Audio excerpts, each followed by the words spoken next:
Hey everyone, so in this video we're going to talk about some neuroscientific ways, if I may, to improve your drawing. And I've not done this research myself, and all these points I'm about to state are from Andrew Huberman Lab on YouTube. And just stating that because he is an amazing person who's like offering so much free information on his channel for absolutely no cost. And also another reason for like stating his name is that if these end up not working for you, then you have someone to blame, not me, but Mr. Andrew, okay?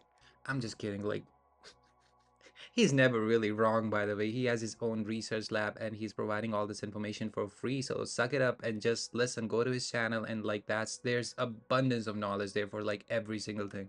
And I have 3 points, by the way, to discuss in this video. And the second and third points that I have, you can just notice the difference like this right away. You can just notice it in one sitting if you really were to apply those things. But the first one, I'm still experimenting with it, and it's going to take you a little bit of time to like notice the changes, as it's something that's going to practice and develop your hand and eye coordination. So you must have heard this idea of like the right side of the brain is the emotive side and the left side of the brain is something that deals with logic. And there's also a book called Drawing on the Right Side of the Brain, which states that again, left side of the brain deals with like logic and words and symbols, and drawing on the right side basically refers to that saying, age old saying, by the way, like drawing and painting what you see and not what you think you see. So seeing things as they are instead of what you think they are.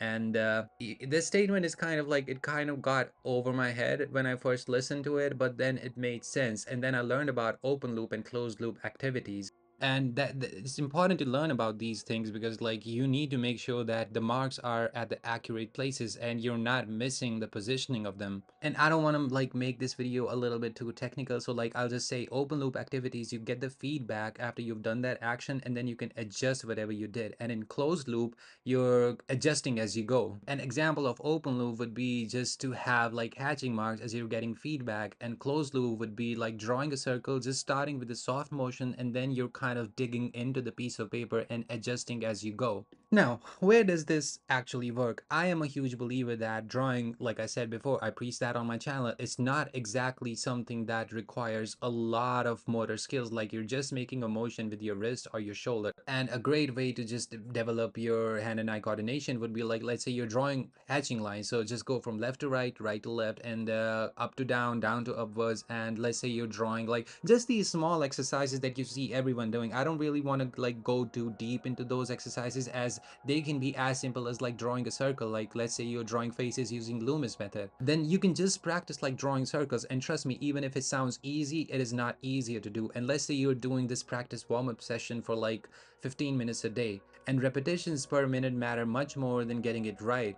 And just make sure that when you're done with the 15-minute session, you take at least a 2-minute break, sit in complete silence, don't start using your phone, close your eyes so the brain can actually digest the information that you just fed to it. And again, there's a really interesting fact there, and that is the brain actually plays whatever you learn in reverse order. So yeah, that's incredible. I don't know the reason, but yeah, that's what happens.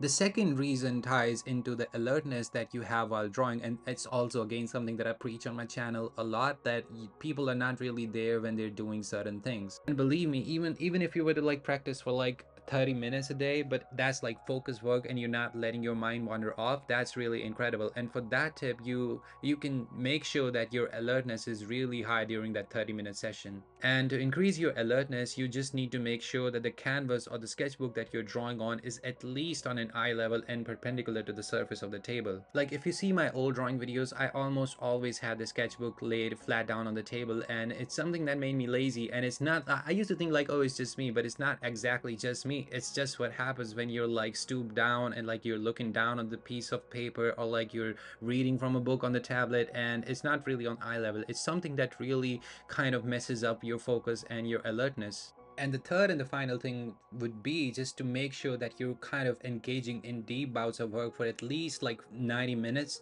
and don't go over it, especially because like your focus will start to taper off. So instead of just going about the drawing for like 5 hours, just make sure that you're sitting down for at least 90 minutes and go all the way in, lock in, and just focus on the drawing and forget about everything else.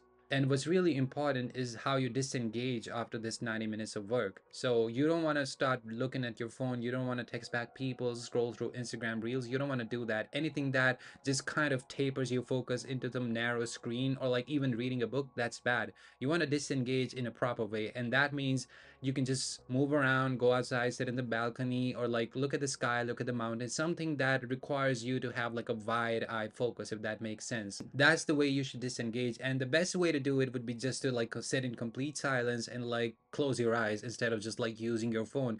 What's that going to do is just like it's going to restore your observational skills, and you're going to be more present. You can do that for like 30 minutes and then go back into like another 45 or 60-minute session of work.